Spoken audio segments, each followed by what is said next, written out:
Usap-usapan na naman ngayon ng mga netizens ang basketball player na si Richie Rivero at beauty queen politician Leren Bautista. Ito ay matapos umano silang namataan na palakad-lakad sa Freedom Park ng Los Baños. Base sa impormasyon ay bandang 7:40 ng umaga ay nakita silang palakad-lakad. Ayon daw sa informant ay bagamat nakamas ang lalaki sa litrato, natukoy pa rin ito na si Richie nang magtanggal ito ng kanyang mask. Matatandaan na nagsimulang maiugnay ang dalawa makaraang mamataan ng mga netizens ang pag-attend ni Richie sa outreach program sa Los Baños noong Mayo. Kaugnay naman ito ay naglabas ng pahayag si Leren ito lamang Hunyo at sinabi niya na wala umanong basehan ang mga kumakalat na alleged romantic involvement niya kay Richie.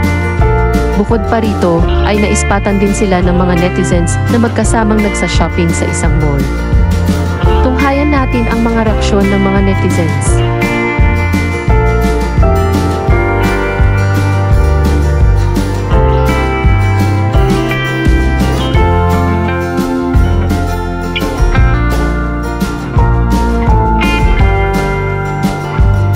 Ikaw, ano naman ang reaksyon mo tungkol dito?